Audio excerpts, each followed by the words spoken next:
What if your best friend's biggest misfortune wasn't an accident at all? Imagine watching their world crumble, piece by agonizing piece, only to discover it was all part of a master plan, a perfectly executed revenge for a betrayal so deep, it shattered their life with chilling precision. This isn't a story of bad luck, but a terrifying symphony of payback. 6 months ago, my best friend since childhood, the person I trusted more than anyone in the world, lost everything in what everyone called a series of unfortunate events. Her dream job vanished overnight. Her engagement fell apart spectacularly. Her reputation was destroyed. Her savings disappeared. Her apartment caught fire. Everyone said she had the worst luck imaginable. People felt sorry for her, started a GoFundMe, offered prayers and sympathy. But it wasn't bad luck. It was me.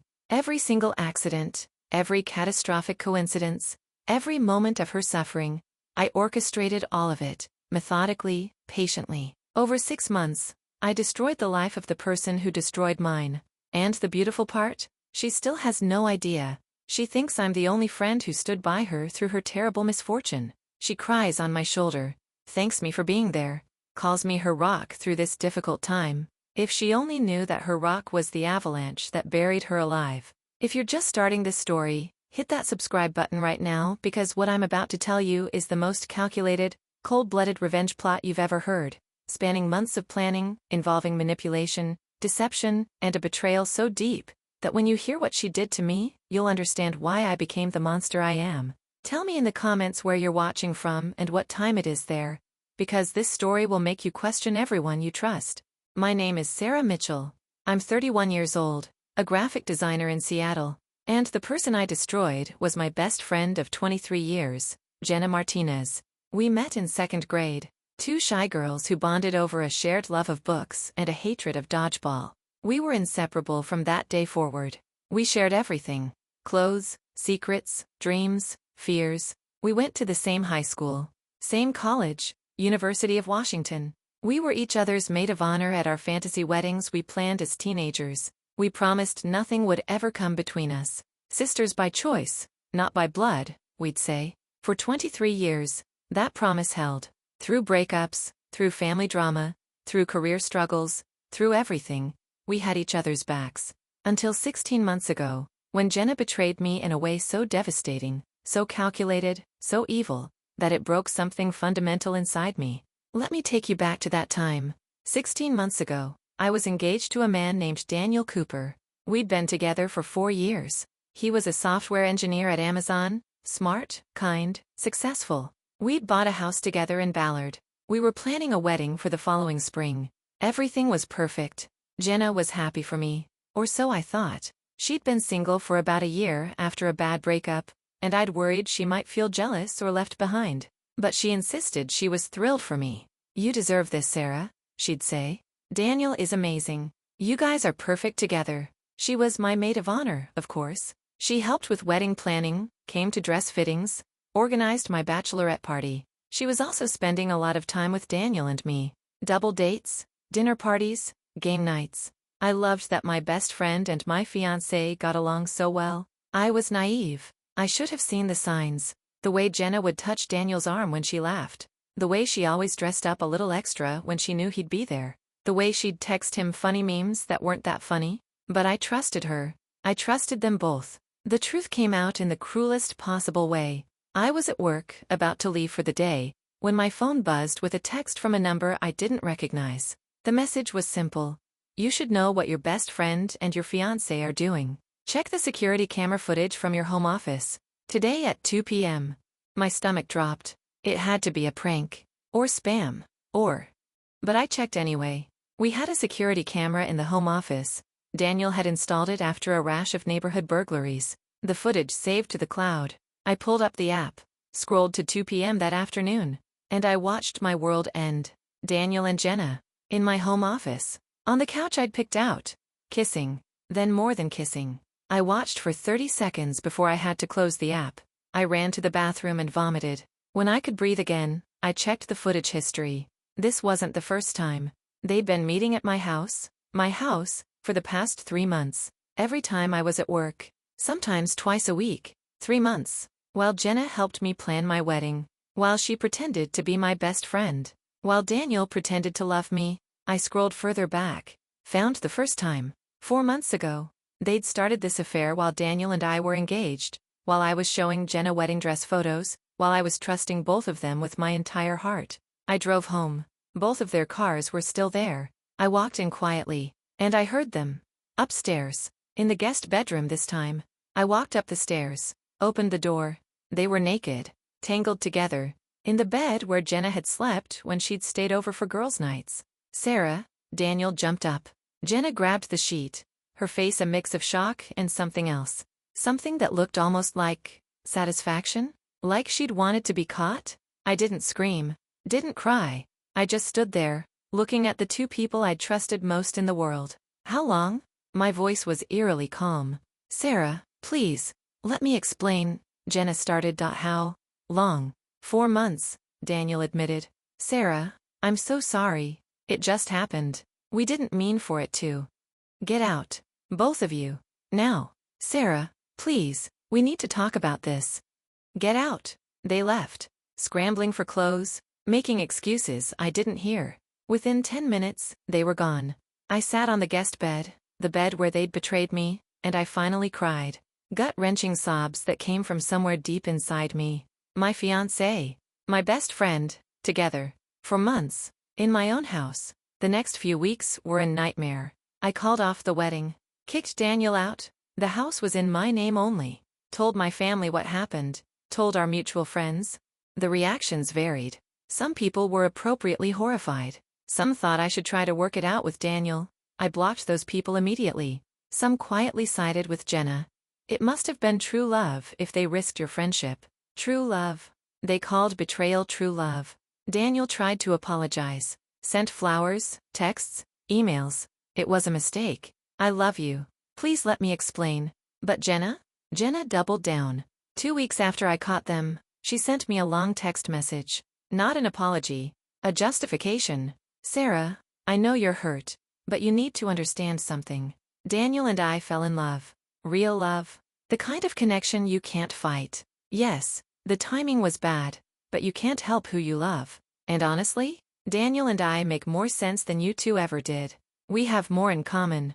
We understand each other. What we have is real. I hope someday you can be happy for us. I read that message 10 times. Each time, I felt something inside me die and something else, something cold and dark, be born. She wasn't sorry. She thought she deserved him. She thought their love justified destroying me, and she wanted me to be happy for them. That's when I decided. Forgiveness wasn't an option. Moving on wasn't enough. I wanted revenge. If you're enjoying this story, hit that like button right now. Comment below. Was what Jenna did unforgivable? This is just the beginning of her downfall. The old Sarah would have just cut Jenna out of her life, blocked her, moved on, healed. But something had broken inside me. The betrayal was so deep, so calculated, so cruel that I couldn't just let it go. I wanted Jenna to suffer, to feel the same devastation I'd felt, to lose everything the way I'd lost everything. But I was smart enough to know that obvious revenge would backfire. If I slashed her tires or posted her secrets online or publicly confronted her, I'd be the villain. She'd be the victim. No, my revenge had to be subtle, plausibly deniable, a series of unfortunate events that would destroy her life piece by piece, while I remained the sympathetic friend. I spent 2 months planning, 2 months of research, of watching, of learning everything about Jenna's life. And I discovered something interesting.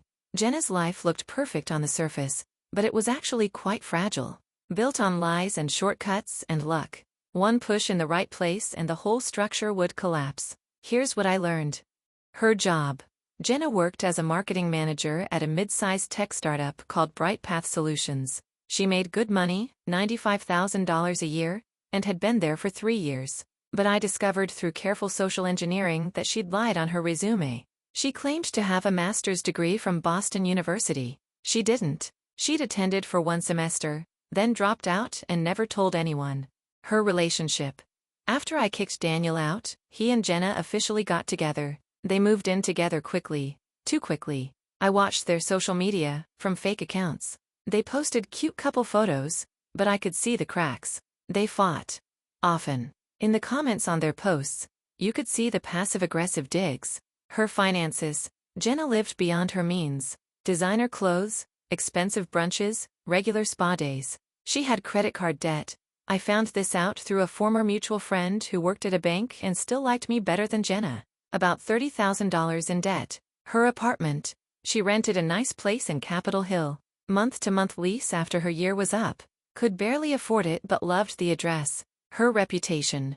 Jenna's stolen my best friend's fiancé story had spread. Some people thought it was romantic. But many people, especially women, were disgusted. She'd lost several friends over this. Her reputation was already damaged. All of these were pressure points. Weak spots. Places where I could apply force and watch everything crumble. I made a plan. 6 steps. 6 devastating blows that would destroy Jenna's life completely. Taunton. Expose the resume fraud. 2. Destroy her relationship. 3. Ruin her reputation. 4. Drain her finances. 5. Take away her home. 6. Isolate her completely. And I'd do it all while pretending to be her concerned friend. The only person who stood by her during her bad luck. The beautiful irony, she'd come crying to me, her betrayer, about her misfortunes. And I'd comfort her while secretly twisting the knife. I started phase 1 immediately. Subscribe right now because what I did next was diabolical. Drop a comment telling me, how far would you go for revenge? The destruction begins now. Jenna's resume lie was the perfect first strike. Provable. Undeniable. Career-ending. But I couldn't just send an anonymous tip to her company. Too obvious. Too easy to trace back to me. I needed someone else to discover it. I researched Bright Path Solutions. Found out they'd recently hired a new HR director named Patricia Simmons. Patricia was in her 50s. Old school. A stickler for rules and proper procedure. Perfect. I created an anonymous email account. concernedemployee2847@protonmail.com. And I sent Patricia a message. Dear Ms. Simmons, I'm writing to alert you to a serious issue regarding employee Jenna Martinez in the marketing department. I recently discovered that Ms. Martinez may have falsified her educational credentials on her resume. She claims to hold a master's degree from Boston University, but I have reason to believe she never completed this degree. I'm bringing this to your attention because our company values integrity, and I believe this matter should be investigated. I'm remaining anonymous because I don't want to create workplace conflict, but I felt this was too important to ignore. Thank you for your attention to this matter. A concerned employee. Simple, professional, plausible. I hit send. Then I waited. 4 days later, Jenna called me. We hadn't spoken in 3 months, Sarah?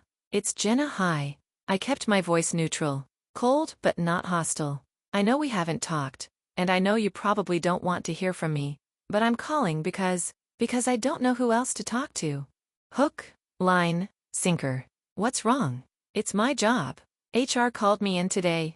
They're doing a routine verification of my credentials. They want me to provide documentation of my master's degree, okay? So provide it. Silence. Sarah, I don't have it. What do you mean? I mean, I didn't finish. I only did 1 semester. But everyone at work thinks I have it. It's on my resume. If they find out I lied, you'll be fired. I finished. Yes. And probably blacklisted in the industry. Sarah, I'm freaking out. What do I do? I let the silence stretch. Then, in my most sympathetic voice, Jenna, I don't know what to say. That was a really big lie. If they find out, there's no fixing it. I know it was stupid. But I can't lose this job. I need the money. I have rent. I have debt. Maybe you should have thought about that before you lied on your resume. Sarah, please. I know I don't deserve your help after what I did. But you're the smartest person I know. You always know what to do. Please, help me figure this out. The desperation in her voice was delicious. There's nothing to figure out, Jenna. If you lied, and they verify it, you're done. The only thing you can do is either confess now and maybe keep some dignity, or wait for them to find out and get fired anyway. I can't confess. They'll fire me either way. Then wait and hope they don't dig too deep.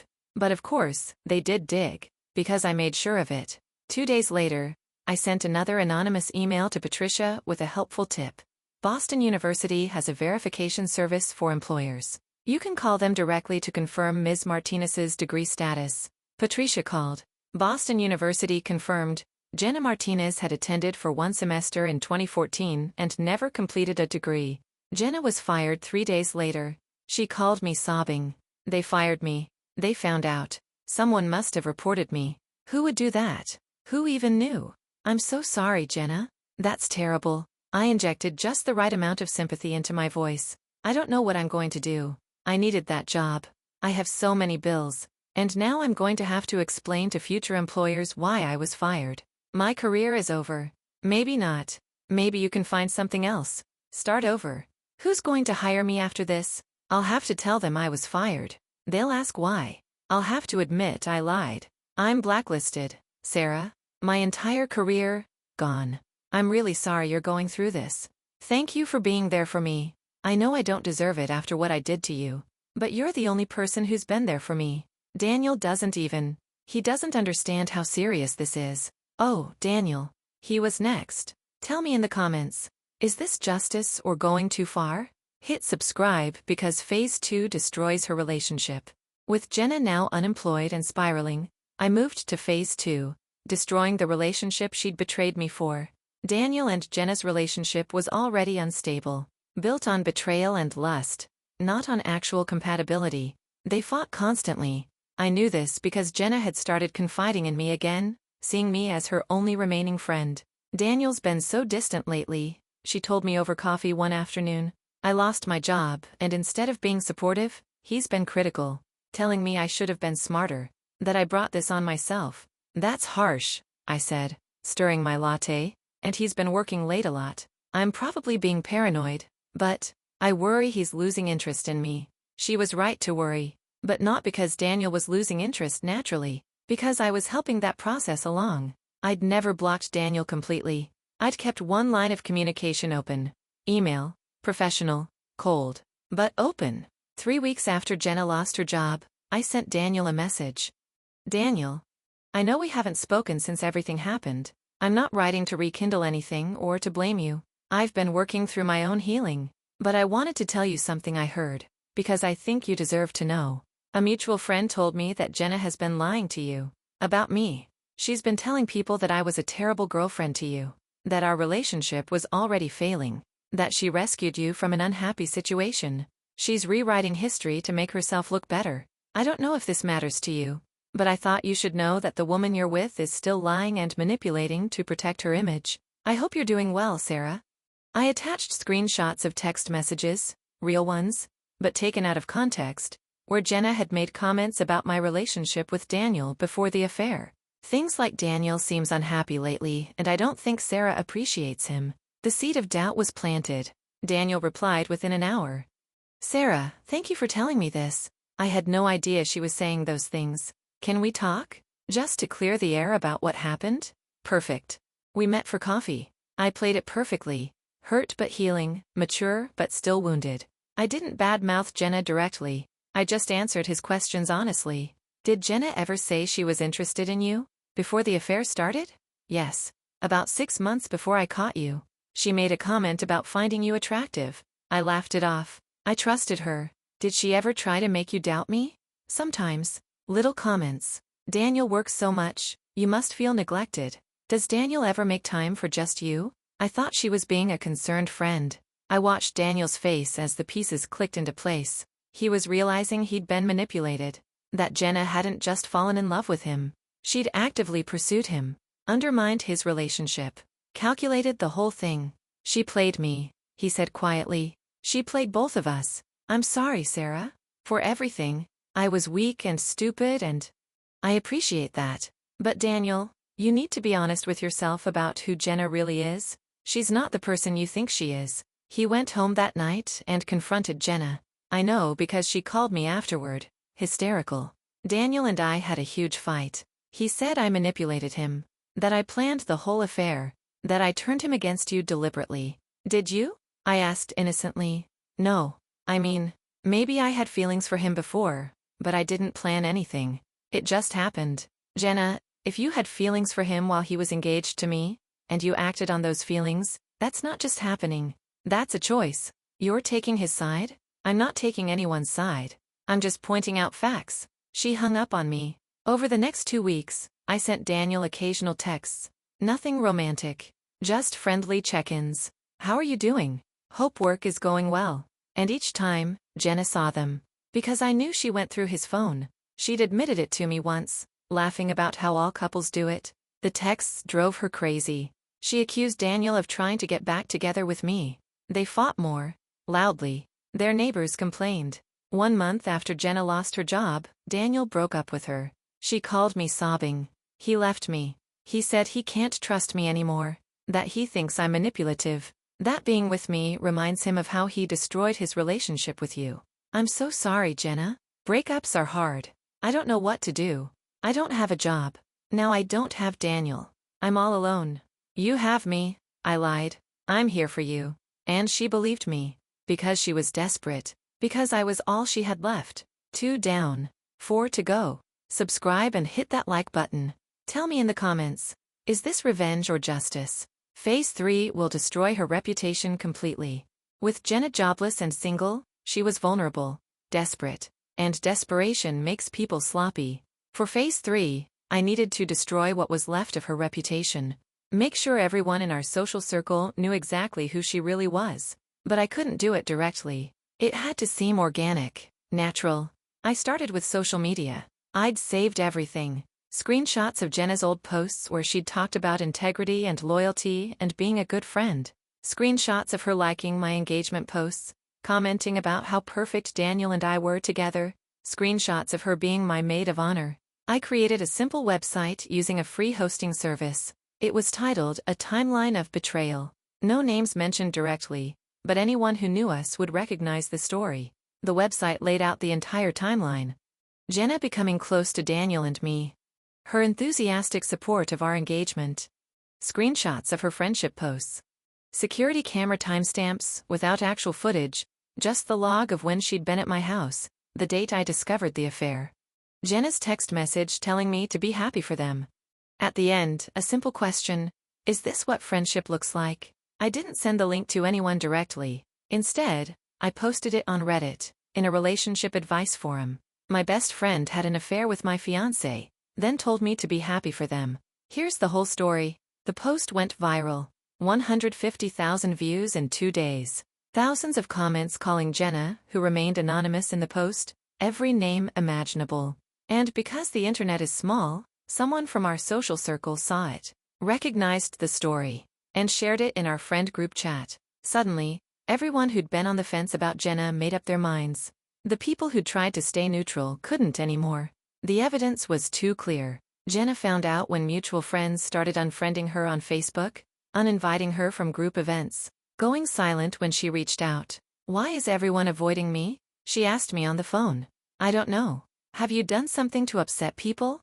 No. I don't understand. People I've known for years are just ghosting me. I let her spiral for a week before finding out what happened. I called her, my voice full of concern. Jenna, I found out why people are avoiding you. Someone posted your story online. About you and Daniel. About what happened with me. It's everywhere. I'm so sorry. What? Where? Show me. I sent her the link. She read it in silence. Then, this is so unfair. It makes me look like a monster. It's not the full story. They don't know what I was going through. They don't know how complicated it was. But Jenna, is any of it untrue? That's not the point. I deserve privacy. I deserve. You told me to be happy for you. After you slept with my fiancé. That's in the post because you actually wrote that. If you didn't want people to know about it, maybe you shouldn't have done it. She hung up on me again. Her reputation was destroyed. And better yet, she blamed the internet. Anonymous trolls. Not me. Phase 3. Complete. Now, Phase 4. Her finances. This one was almost too easy. Jenna was already in debt. Already unemployed. Already struggling. All I had to do was make things a little bit worse. I knew Jenna's credit card numbers. We'd lived together in college. We'd shared accounts for utilities. And Jenna, trusting me completely, had never changed her passwords. I had her email password, her Amazon password, her banking app passwords, everything. I didn't steal money directly. That would be too obvious, too traceable. Instead, I signed her up for services. Lots of services. Subscription boxes, streaming services, online courses, Gym memberships, magazine subscriptions, small charges, $10 here, $15 there, services that would auto-renew monthly, all using her credit card. I also helped her when she asked me to review her budget. You're spending too much on groceries, I'd say. Try shopping at cheaper stores. But the cheaper stores I recommended had lower quality food. She'd end up buying more to compensate. You should cancel your car insurance and switch to this cheaper company. The cheaper company had terrible coverage and hidden fees. She'd end up paying more. Every piece of helpful advice was designed to drain her finances faster. Within 2 months, Jenna was drowning.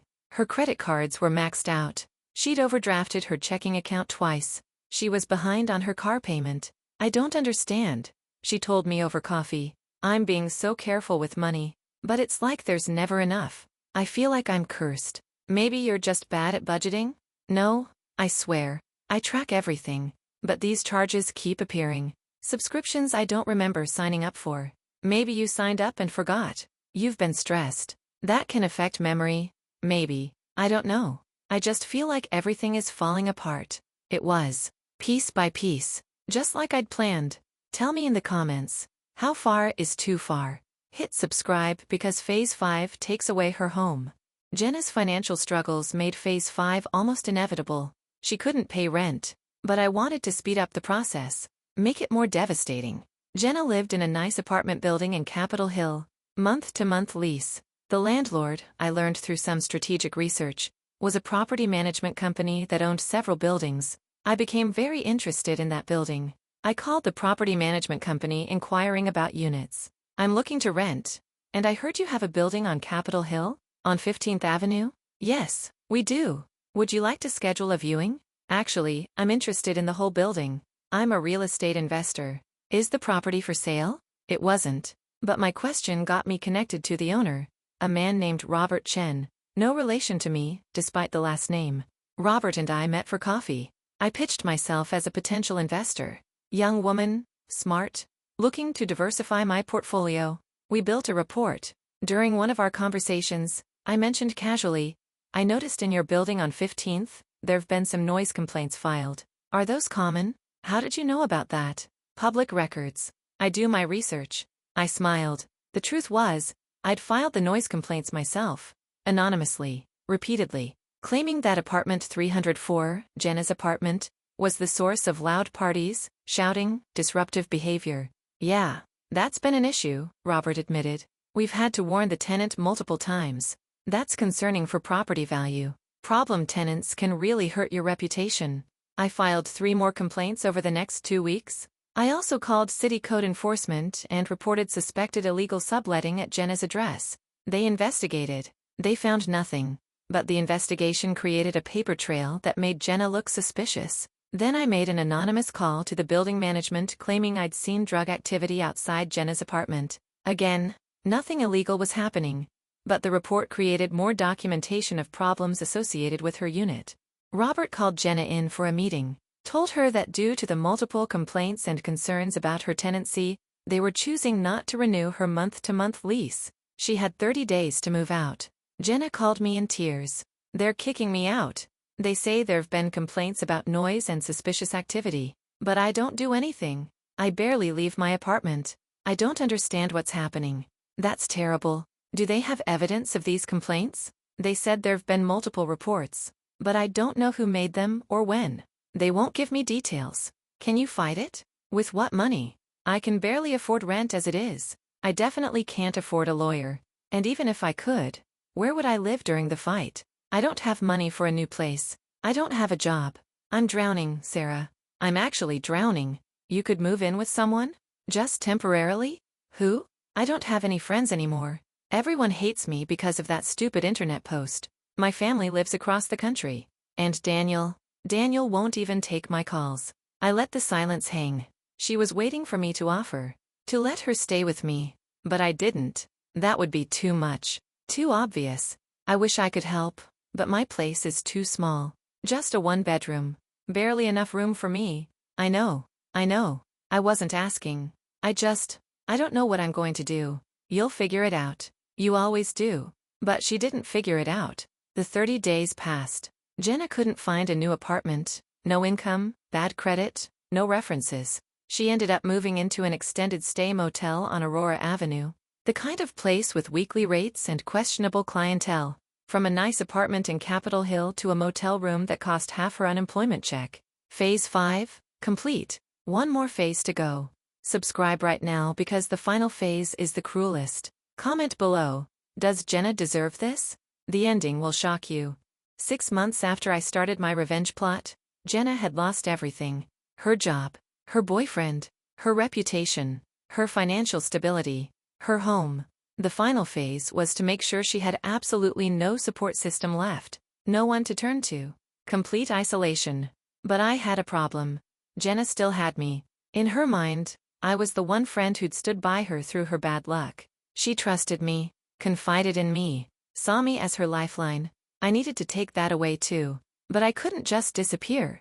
That would be suspicious. I needed her to push me away, to destroy our friendship herself. So I planted seeds. You know, Jenna, I've been thinking about everything that's happened to you, and I realized something strange. What? All of these things, losing your job, breaking up with Daniel, the eviction, the financial problems, they all happened after you started your relationship with Daniel.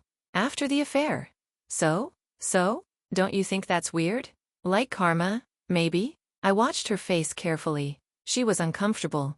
I don't believe in karma. Maybe not. But you have to admit, the timing is suspicious. It's like the universe is punishing you. That's a terrible thing to say. I'm not saying you deserve it. I'm just pointing out the pattern. Over the next few weeks, I made more comments. Little digs disguised as observations. Maybe if you'd been honest with your employer, you'd still have a job. Do you think Daniel left because he realized what kind of person you really are? You know, people say what goes around comes around. Each comment hit her differently. She'd get defensive, then angry, then sad. But I was relentless. Finally, one night, she exploded. Why are you being like this? I thought you were my friend. I am your friend. I'm the only friend you have left. But you keep making these comments. Like you think I deserve all of this. Do you? What? Do you deserve it, Jenna? You stole my fiancé. You destroyed my wedding. You betrayed me after 23 years of friendship. You told me to be happy for you. So do you deserve what's happening to you? Silence. I thought you'd forgiven me. I never said that. I said I was there for you. That's not the same thing as forgiveness. She stared at me like I'd slapped her. You said you understood, she whispered. You said you were trying to move on. I said I was coping. I replied calmly. That doesn't mean I forgot. Or that I stopped feeling the consequences of what you did. Tears streamed down her face. So this whole time, you've been judging me? No, I said softly. I've been watching you. Her breathing became shallow. Watching me for what? For accountability. That's when she snapped. You're cruel, she said, standing up. You act like you're better than me. Like you didn't want this. Like you're not enjoying watching me suffer. I didn't deny it. Maybe I am, I said. Maybe this is what healing looks like for me. She grabbed her bag, shaking. I don't need you. I don't need anyone who looks at me like I'm some kind of punishment. That's your choice, I said. Just like everything else. She blocked me that night. On everything. Phone. Social media.